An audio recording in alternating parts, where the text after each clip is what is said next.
So you suddenly have baby chameleons.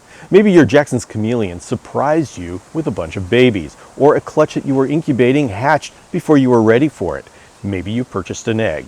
Whatever the case, you're holding something delicate, wild, absolutely mesmerizing. But hatchling care, although similar, isn't the same as adult chameleon care. And so that's why I'm here.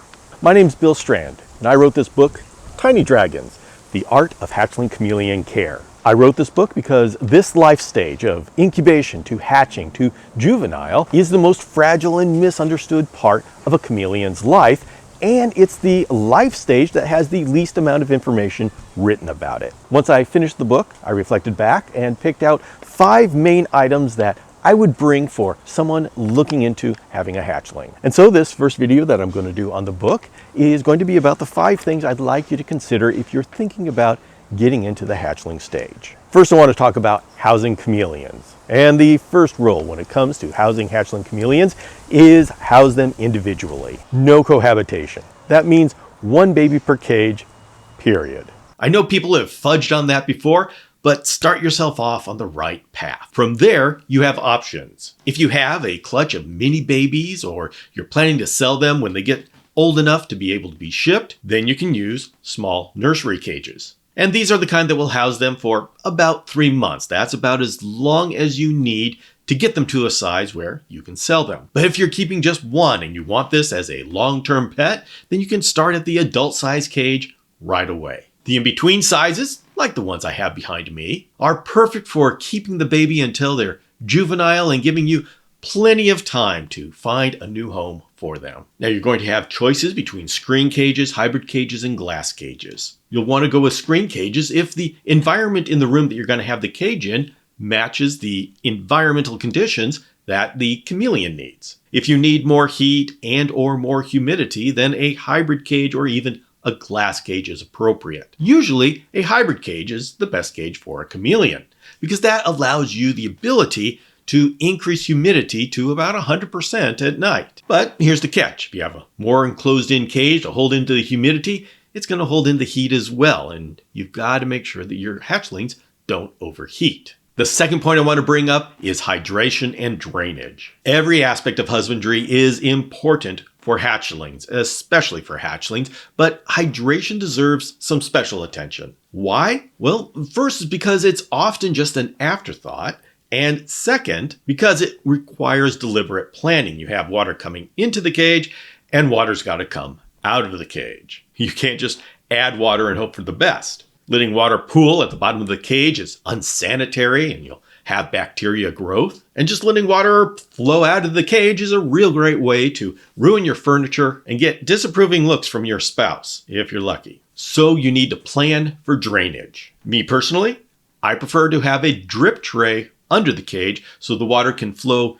through the cage and be kept separate from the chameleon's living quarters. As for hydration itself, my very basic strategy is to use a mister for about 30 seconds after the lights are out, fog throughout the night, and then use the mister about 30 seconds right before the lights come on in the morning. This has proved effective for me. This gives me a nighttime humidity of about 100%, and I like to make sure that it gets down to, say, about 50% during the day. What's really important is that all of the surfaces have a chance to dry out during the day, so it's not continually wet. And one more note about misting, especially if you're going to be in smaller cages, be careful that the mister doesn't blast your poor chameleon. They've got small bodies, and they're not going to appreciate being blasted by a mister at close range. Setting up your fogger, mister, and drainage is enough for an episode all to its own, and it will be. And that topic covers many pages in this book. But for now, remember this.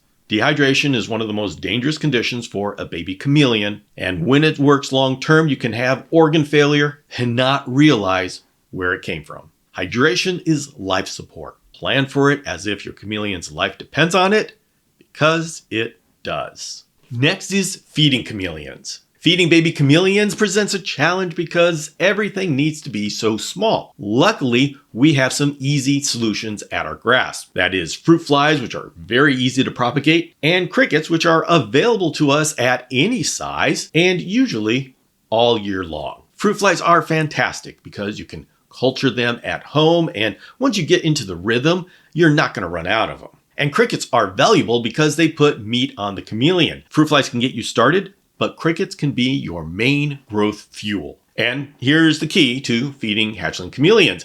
Make sure food is always available. Restricting diet and stuff like that, that's for adults. Hatchlings, their job is to grow as fast as possible. And so always have food available to them. Now, when I say you want to have food always available to you, I don't mean crawling all over the surface and harassing the poor chameleon. I just mean enough food that they can eat whenever they want to. And one of my favorite tricks is I have a little fruit mash cup that I constantly refresh with fruit and fruit flies, and before long I actually have the entire life cycle of fruit flies going through that fruit mash cup, and there's a little swarm of fruit flies there that the chameleon can pick off anytime it wants to. Once your hatchling grows a little bit, you can add bean beetles to the mix. They're small, active, and adds a little bit more variety to your chameleon's diet. Remember, your hatchling's job is to grow, and your job is to make sure that fuel is available for them whenever they want it. Next is observation, and this is going to be your most powerful tool because when it comes to hatchlings, observation is everything. Chameleons hide any sort of problem until it gets too bad that they can't hide it any longer. They don't advertise that they're sick. In the wild, showing weakness is death, so they hide it. This means we have to rely on behavioral clues to get those early warning signs that something is going wrong, and we need to do it before it gets so bad that we can't reverse it. By the time the problem is obvious, it may be too late, and a vet might be able to help, but only if you catch it early enough. Your hatchling should be active, alert, and curious. Eyes open, exploring, hunting, basking, and that's the baseline. If you notice that their eyes are closed during the day or they're lethargic, as in just sitting in one spot but not reacting to food. Now, they could be resting, they could be hiding and feeling safe, but you want to keep observing them to make sure that's what it is and that they're not getting sick. And it's a good idea every week to test their hydration. Take a look at their poop. Is the poop, when it's first laid, moist? When you drip water during the day, say you drip water on a leaf, do they rush to the water? Are they gulping water? Do you observe them gulping water when they're drinking? Because dried poop, gulping water, those are signs of dehydration. Ideally, you shouldn't see your chameleon drink. Not because they don't drink, but because your hydration, fogging, and misting during the night is enough. If they show signs of dehydration, gulping water, dried poop, then you've got to change something up about your hydration. The key is learning your baby's normal behavior. And you may have to do this by observing from far away so they're not just hiding from you. But when you understand their baseline behavior or what they normally do, and then they do something different, that is your sign to look for more clues to see if something is going wrong. You're not just raising a chameleon, you're learning how to read one. And then number 5 is simple, but it's an important one.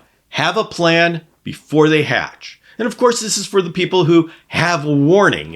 If your Jackson's chameleon just surprised you with babies, then you don't get a whole lot of time. But we're just going to have to compress this stage for you. The point is, have a plan for what you're going to do when they hatch and how you're going to find them new homes.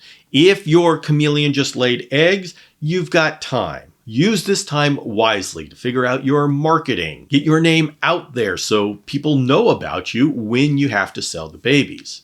If you purchase an egg, then that gets really simple because you want this chameleon for your pet. So you're going to be spending this time until it hatches to bring in all of the equipment and get it set up before the baby hatches. And if you've just been surprised by Jackson's chameleon giving you babies, then you're going to have to make the decision as to whether you want to invest everything it takes to take care of those babies, or if you want to find somebody else to take those babies off your hands. Whatever the situation is, use the time you have to make a plan. Now, each one of those situations is unique. We need to talk about it. They require videos of their own. They have sections in this book, all of their own. And you can go to the Chameleon Academy video library and find videos and or podcasts that speak to your particular situation. Obviously, this is just the start of the videos. On a regular basis, I'm going to be taking sections out of Tiny Dragons and walking through it here on the channel. So we're going to be using Tiny Dragons as a sort of a textbook. The videos will all stand on their own, but the book, it's the full story, organized, indexed, and sitting in your hands. You can grab it from the link down in the description below, and it covers the incubation stage, the hatching stage, and the hatchling stage, all the way up to being a juvenile, or preparing for your first clutch in the future. Thanks for watching, and remember that tiny dragons don't stay tiny for long. Let's raise them right.